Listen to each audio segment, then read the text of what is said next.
Welcome to the Crypto Freedom Summit. Now I have here as my guest, Josh Cross. He's a certified Bitcoin professional and the founder of DeFi NOW.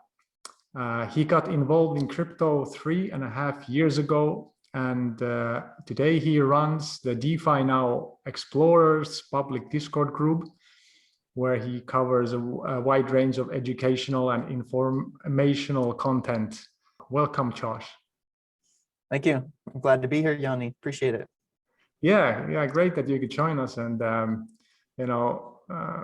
we want to learn more about DeFi, especially because that's an important topic these times in crypto, and a very interesting one, and very dynamic and changing, of course, as well a lot. So it's interesting to learn more and hear what you have to say about it. So it would be interesting to first know, like, how was it when you got first into crypto? Like, what happened, and yeah, how did that go? Yeah. So I think I first heard about Bitcoin back in 2015, and I watched the documentary, The Rise, I think it was The Rise and Rise of Bitcoin, and then Bitcoin, The End of Money as We Know It.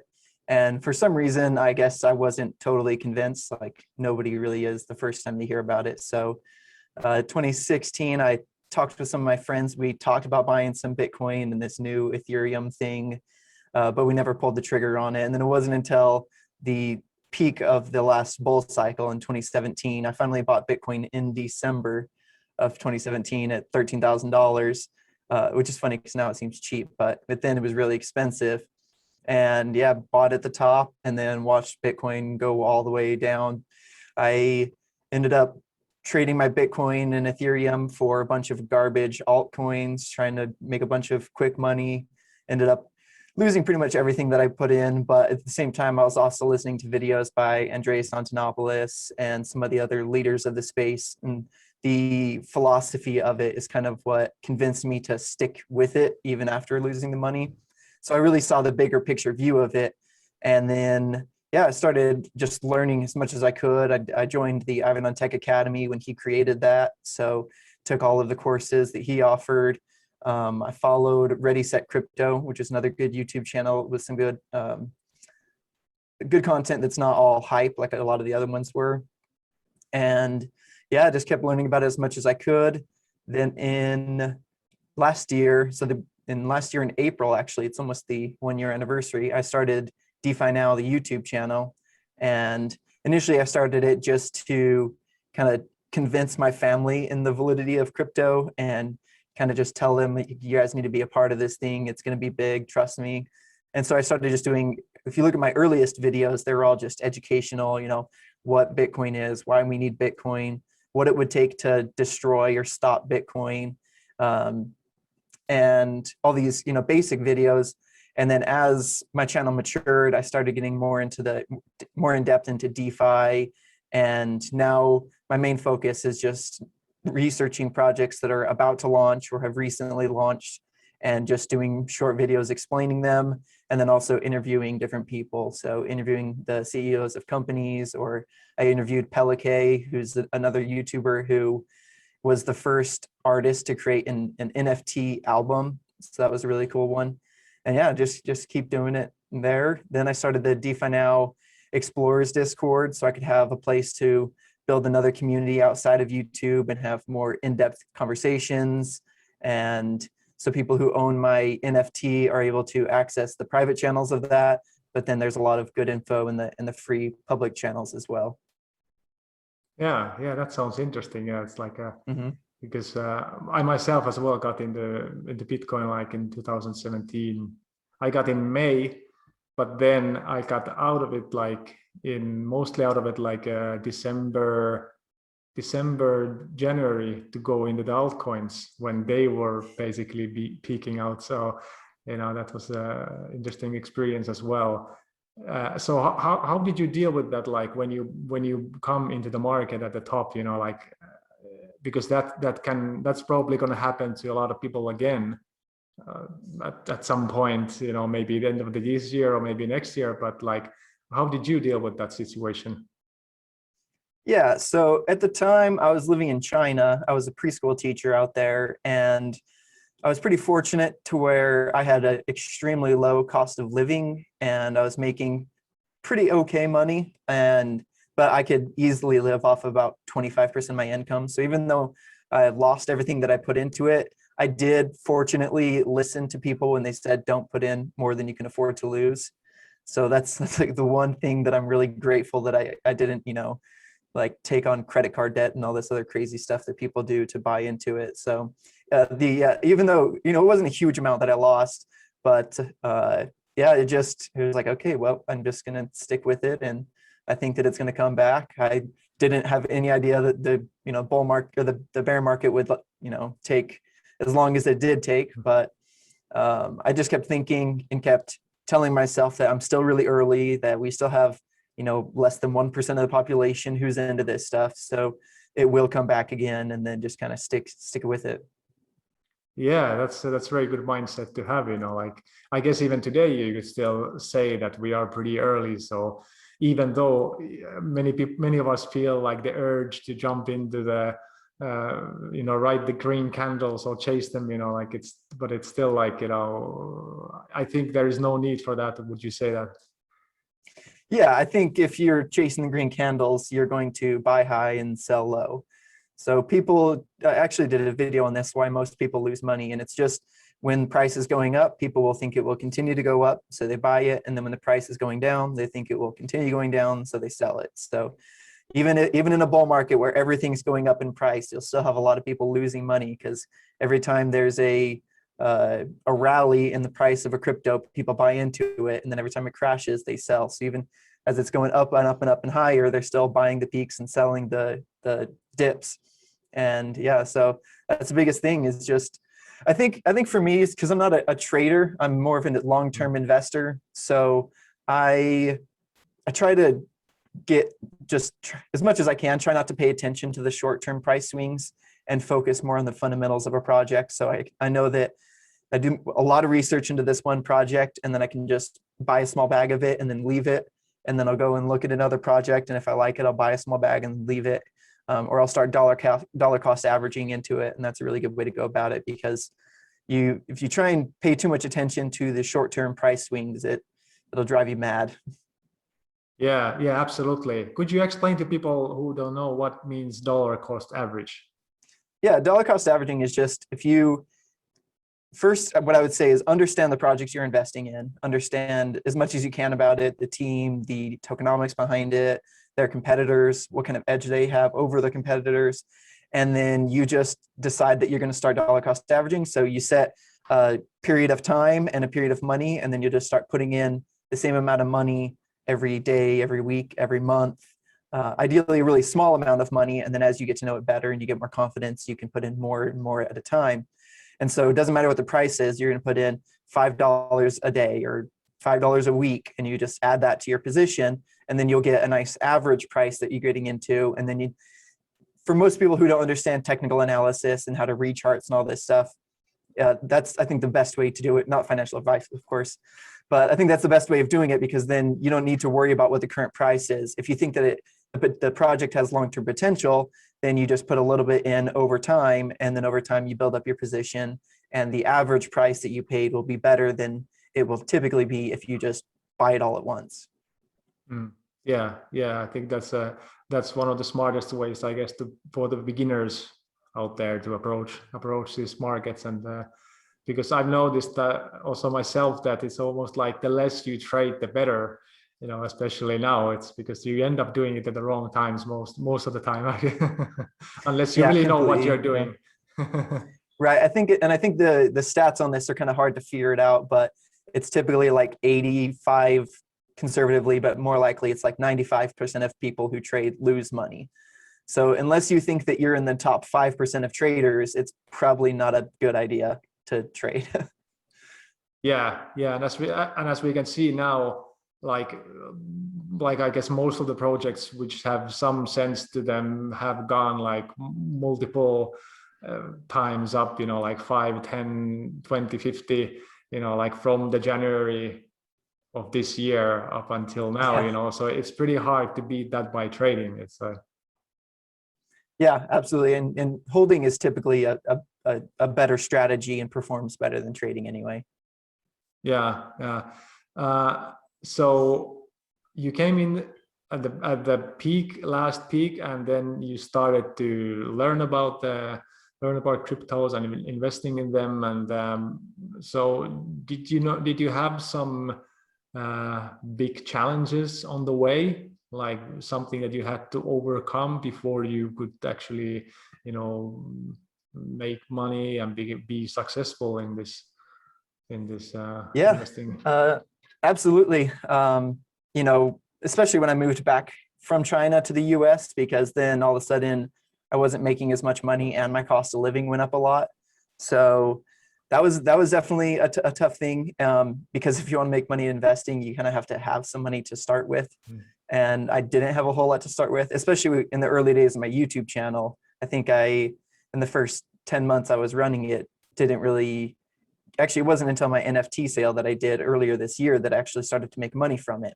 So, you know, it was a part-time thing I would do on the side pretty much in all of my spare time that I could, as much as I was learning. And then I had a day job that I was doing last year.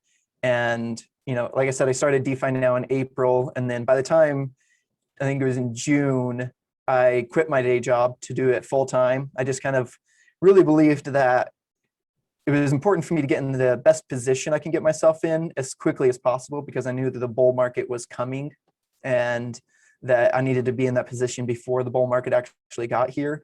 So I think I had 44 subscribers when I quit my day job. And I was like, yeah, I could probably make some money from this. 44 people supporting me, that'll work. But you know, obviously, so it didn't. So I just would do part-time stuff on the side. My brother owns a construction company, so I was doing manual labor, just whatever I could do to help pay the bills. Fortunately, my wife was also working, so she helped to cover our expenses during that time.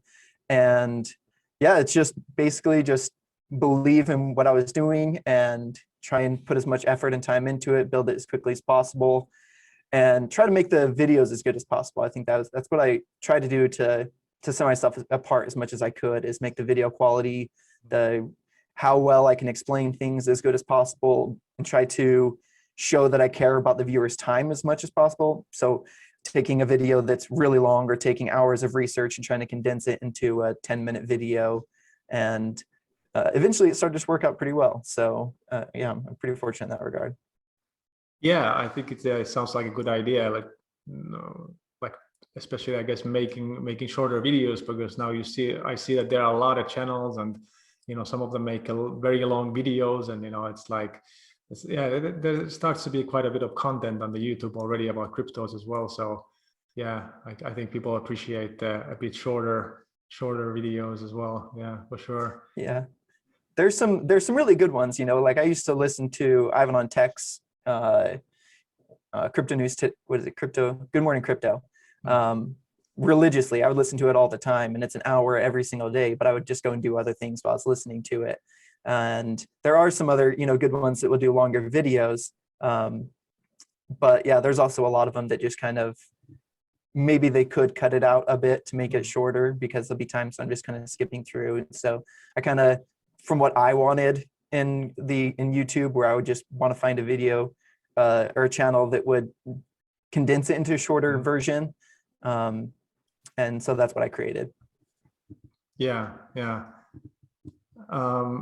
That brings to my mind this kind of idea of, like, many people might feel the urge, or they actually, maybe many people do it, that they follow YouTube influencers, like if they call some projects, or like that kind of stuff. Do you think that can work, as in, like, if you just follow some YouTubers, famous YouTubers, and buy what they are talking about? What do you think about it?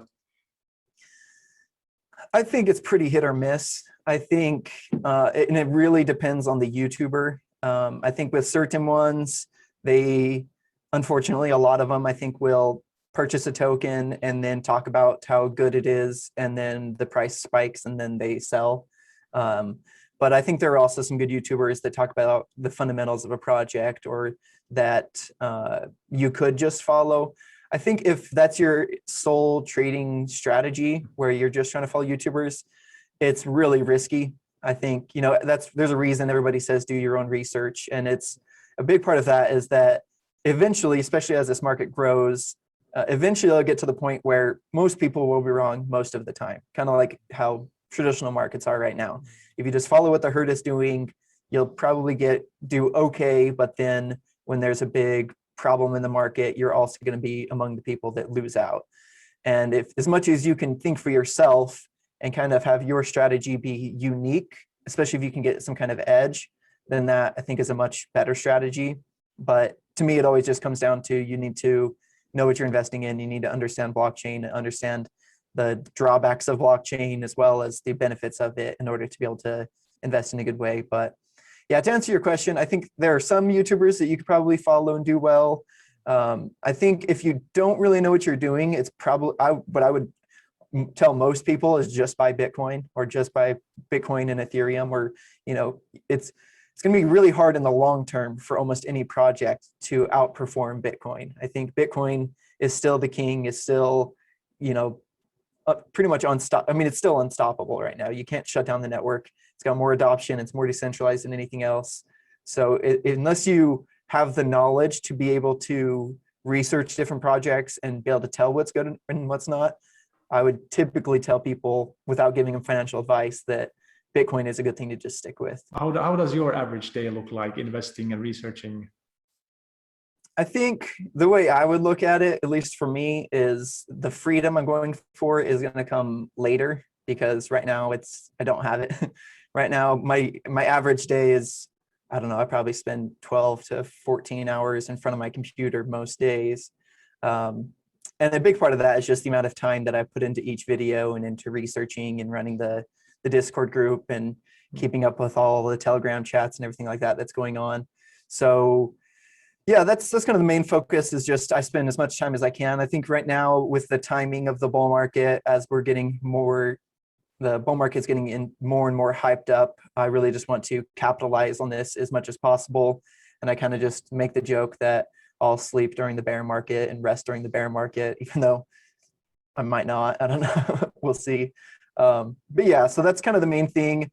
And then just fitting in, time with family and friends when I can, and time going outside as much as I can.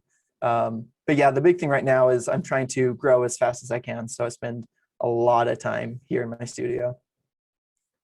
Yeah, and I think it makes a lot of sense. Like it's especially when you are young, and if you have the time and you have the energy and the passion, it's like it's a good time, I think, as well, like to try to maximize this opportunity, because it seems like pretty unique at the moment, and maybe at least the rest of this year, and who knows how long. But talking about the cycles, what do you think? Do you have some view and then a plan how you see the market going the rest of the year and to the next year? What are your thoughts about it? Yeah, I don't know.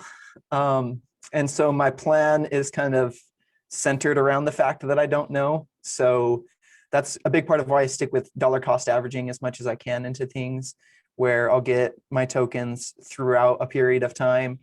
And as we get further into the year, I don't know if the bull market is going to end in June, or if it's going to end in September or December or go into next year. It's really hard to say. Like this time could be different. We might break the 4-year cycle with all the insane amount of adoption that crypto is getting globally, but we also might not. We also might see the peak in June and then see a mini bear market or something like that. So it's really hard to say. I would say what I'm looking for is when we start to see the major coins, including Bitcoin, start to do like double in a week, or go just, insane gains for a few weeks in a row. When I see things like that happen, I start to sell off my position. So I'll also dollar cost out of my position. So this week I'll sell 10%, next week I'll sell 10%.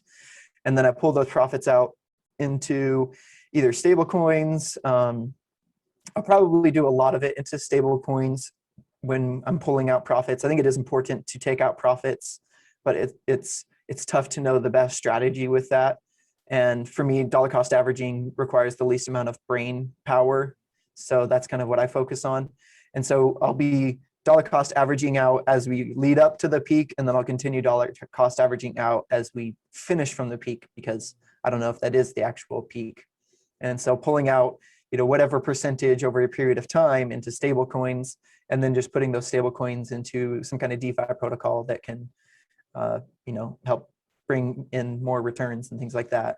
So I don't plan on putting a whole lot of it back into my like traditional bank account and things like that. I really like having full control over my crypto, especially starting my own business and dealing with banks and dealing with all the wait times. And I had to go to the bank 3 times to get one purchase to go through, and just that stuff is just maddening. So yeah, I'll keep a lot of it in my own, in custody of my own things, and try to keep a lot of it in cold storage and time locked storage. The things that it would require me a long period of time to be able to access it is a big part.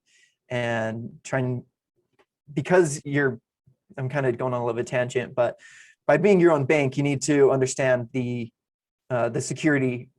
The security of it is extremely important, both from human error, both from being hacked, both from as a public figure, making sure that I can't access my crypto. And even if somebody tried to force me to do it, there would still be a time delay and that I can't really do anything about. And trying to maintain that is a big aspect of it. But overall, to circle back to your question, I'm not sure how far we into the cycle. I think we still have quite a long ways to go. I think we still have, I would guess, 1 to 2 legs at least of hype cycles coming in. And I'll be probably in the next one, start pulling out some profit. And then in the one after that, pulling out more profit. And then if we get more after that, continue doing it. And then the majority of my profits after stable coins will be going back into Bitcoin, because I think that's the best long-term place to store it. Yeah, yeah. Do you still plan on keeping some in Bitcoin so you don't take everything out? You still have like... Yeah, because I don't know if I can time it, and I don't know things like that. So it's about kind of diversifying some of it. So some of my portfolio will go into stable coins, some of it will go into Bitcoin. Eventually, the majority of it, I'm sure, will go into Bitcoin, because as crazy as it sounds, I think that we might see Bitcoin do another 100x or more from here in the next 5-10 years. So, and Bitcoin is the least risky of any crypto. So as far as a risk reward goes, I don't think anything really beats Bitcoin. But in the meantime, when I think that we're in a bull run and that altcoins will outperform Bitcoin, I'll go more into alts. And then when I think that that's not the case, I go back more into Bitcoin. I think Bitcoin that's my retirement plan, is to be in Bitcoin. Yeah, sounds good. Talking about DeFi, there might be some people who are not so familiar with that term. How would you explain that, like, shortly? What is DeFi? Yeah, it's decentralized finance. So it's basically all financial instruments, but taking out the middlemen. So the banks, the brokers, all of that stuff, exchanges, and just making it so it's just people that are interacting with a protocol, the other people interacting with the protocol, and there's nobody else involved. So it's just, if you agree with a specific DeFi protocol, you use it. If you think it's a good one, if you don't like it, you don't use it. But so it's, things like borrowing and lending, things like eventually we already have synthetics, if we have derivatives, options, insurance, things like that. So without having a centralized entity that controls it. So if we go back from what a bank kind of used to be, if you store your money in a bank to keep it safe, and then you can access a portion of it anytime you want, and then the bank will take your money and they will lend it out to people, and then they will give you a very small percentage of the interest, and then they will charge a bigger percent of the interest so they can be profitable. And that's kind of what the core of DeFi is, where it's just, I have my money, I deposit into a pool, other people can use it, they pay me to use it. And then they can get to a lot of complex instruments from there. Yeah. Do you use a lot of these Like, do you do like this liquidity providing, or do you do lending and borrowing? What kind of DeFi services are you using? So I haven't provided liquidity. I think with impermanent loss, well, for people who don't know let me just quickly explain impermanent loss. So when you put money onto, say, Uniswap, so I want to make money from the Uniswap trading fees. So let's say like the Ethereum and DAI pair, or Ethereum USDT pair, although I wouldn't touch USDT, but I would deposit equal dollar amounts of DAI and Ethereum. So $1,000 of DAI, $1,000 of Ethereum. Now, those coins go into a pool, and then if other people want to buy Ethereum, they would deposit DAI and take Ethereum out. And then if they the other way around, they would deposit Ethereum and take DAI out. When that happens, the prices change as the ratio of the two tokens changes. So if I deposit DAI, if I'm buying Ethereum, I put DAI in, I pull Ethereum out. Now there's less Ethereum in that pool, and there's more DAI in that pool. But Ethereum also goes up in value because of it. But if you're providing liquidity, you can make a percentage of the trading fees, but then when you pull your liquidity back out, suddenly you're getting more DAI because that's what people put in, and you're getting less Ethereum because that's what people bought. And so even if Ethereum goes up in value, you'll have less of it. And so you'll end up it might have been more profitable for you to just hold Ethereum because now you have less of it. So if I'm providing liquidity, there are only two things that I would be interested in. I would either provide liquidity for stable coins, like a DAI USDC pair, where I know that they're going to stay the same price, and I'll just make a percentage of the trading fees. Or I would choose two tokens that I think both of them will go up in value. So I could do Ethereum and I don't know, any other token that I think is going to go up as well. So because if one of them starts mooning, you're going to have less of that token, and you'll have more of the one that you'll have more of the less valuable token and less of the more valuable token. But if you're doing stable coins, then that doesn't really happen. So, but to me, I'm not all that interested in it. I think there's potential there, but it's more of a full-time job to try and do all that stuff. With lending and borrowing, I've also dabbled in it. I don't do a whole lot of it. I've dabbled in MakerDAO when I was first kind of getting into DeFi and playing around with it, and some other ones. But it's for me right now, I'm mainly just holding on to my crypto. And I think as DeFi gets more and more mature, and as I want to start really putting it to work, then I'll start doing more on that. I think I'd probably like to do more videos kind of explaining how all those things work when I do that. But for now, I just don't really have time to research all the different protocols because I mainly focus on researching projects that I'm going to cover for my channel. So that's kind of what I do. Yeah, we all have limited time and energy, so you cannot get into everything. I've noticed in the crypto space, and so many projects coming out and so many things going on, and it's pretty impossible by yourself to study everything. And I guess like the DeFi today, it's pretty risky, like you just explained, liquidity providing and that kind of thing. You know, it's a high risk environment, I guess, especially for the beginning people. Yeah, and I think especially for beginning people, the learning curve is pretty insane. And even, I spend all my time doing this, and I don't even come close to being able to keep up with everything. And I have a community who is always talking about different things that we're interested in, and even then, I don't think any of us can keep up with anything. So, but I think, and that's why I just don't try to keep up with anything. I try to maintain my sanity by just saying, that's interesting, but I don't have time for it, and I'll just focus on the things that I do have time for. And when the time comes and I do want to start putting my money to work, I think right now, as prices are appreciating anyway, I'm content with that.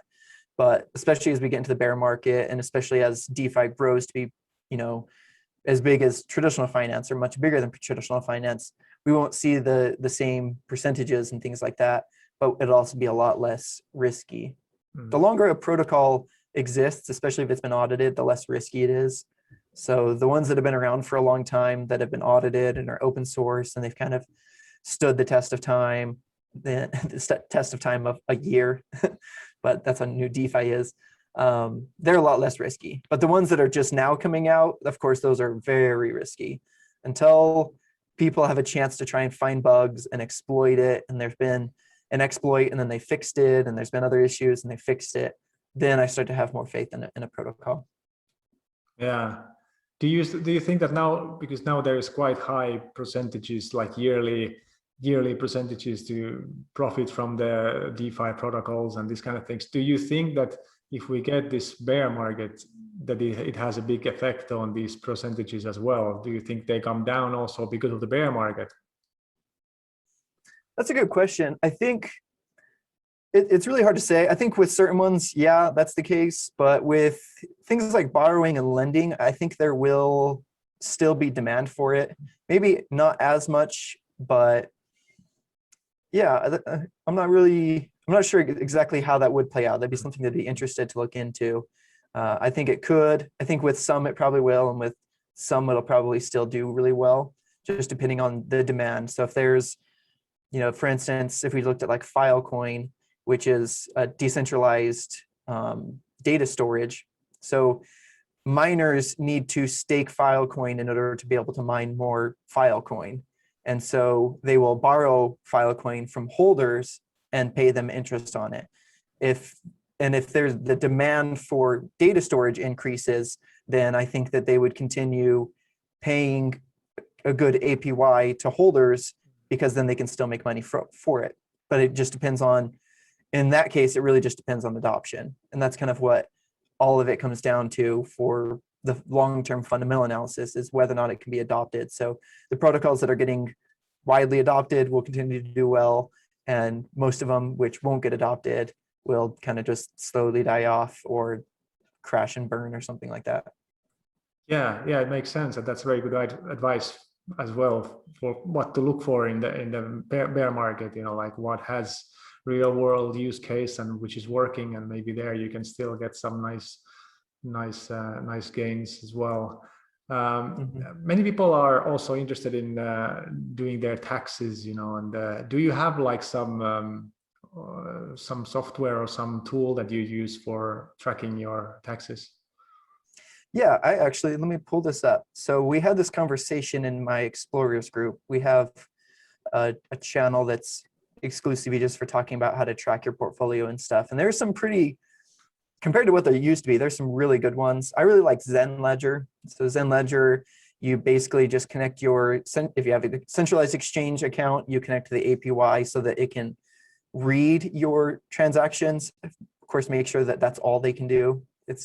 Sometimes people make a mistake and give access to actually trade on people's behalf through their APYs. So making sure that they can just read your transaction history, and you would just connect each of your exchange APIs, and then you would also connect every crypto wallet that you have, and it would just read the blockchain and calculate all of your taxes for you.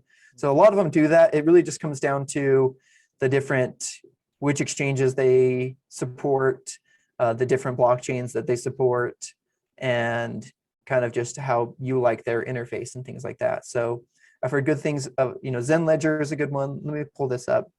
I have had, let's see, where did it go?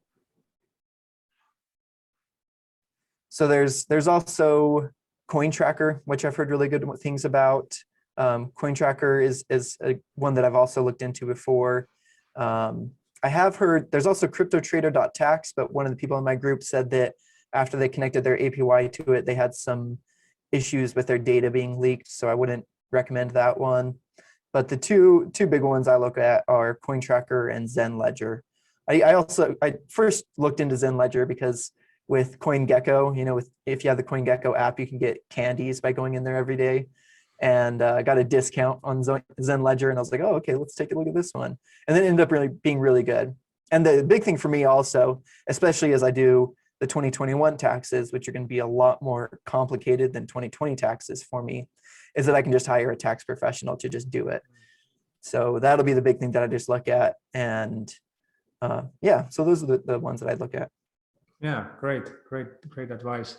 Yeah, and I guess also it's the less you trade, the less complicated it is as well. So that's also a good side of that. If you are doing less trading and more holding. So yeah, definitely. And also if you're doing, using DeFi protocols, it can get pretty complex. So,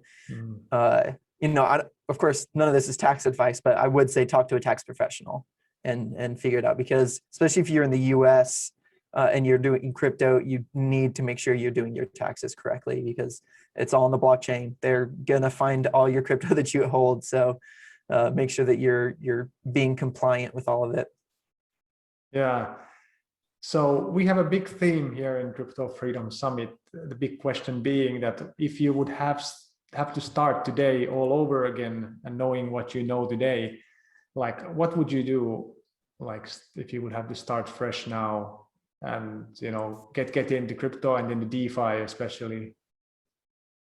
Well, if it were me, I'd probably start a YouTube channel, but that's probably not for everybody. So you mean if you just had, say, like, $100 or $1,000 to start with? Yeah, for example, yeah.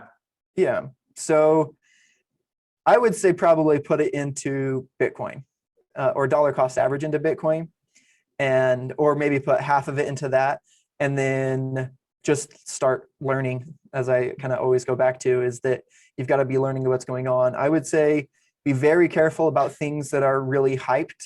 So NFTs are really, really hyped right now. And typically when I see things that are really hyped, I'm less interested in them, because that is an indication that they're at least approaching being overpriced, if they're not already overpriced. And yeah, and then just kind of learning about what your own personal interests are. Find out what kind of use cases of blockchain interest you, and then find projects that are solving that problem. Or, if you're an accountant, find blockchain projects that are helping with accounting. And if you're in whatever you're interested in, if you're interested in real estate, look at projects that are doing stuff in real estate, because only then are you going to really know what you're investing in. And then honestly, I would say probably even just reach out to those teams and see if there's anything you can do to connect with them. There's a lot of potential and a lot of opportunity here for getting involved in the industry. And while you can make money from investing in crypto, you can make a lot more money by having skills in something in crypto. So that's what I would definitely say do, is try and get involved in the industry somehow. Yeah, sounds good. Yeah. And also I would like to remind people that there are also many projects that reward people for their contribution. So you can participate in projects and they might have some incentives for people to contribute whatever is their thing, So yeah, many ways, like you said. And Josh, you could tell us where people could find if they want to see your YouTube videos and whatever what you're doing. Yeah, so you can find me pretty easily. It's DeFi Now. So DeFi Now on YouTube, on Twitter also. Those are the two main ones I use. And through my YouTube, you can also find my Discord link. If you want to talk to me about a specific project or ask questions, I'm a lot more approachable on Discord than I am on YouTube. But yeah, it should be pretty easy to find. Yeah, sounds good. So go check out Josh's YouTube channel. He's doing a lot of great videos covering new projects there, and you can also learn about that from his videos, and check out the Discord group as well. Information, and it's always good to have a community of like-minded people, so you can learn together, and it's more fun like that, So yeah, that's great. Hey, Josh, thank you for this first part of the interview. Thanks, Yanni. Thanks for watching, everybody.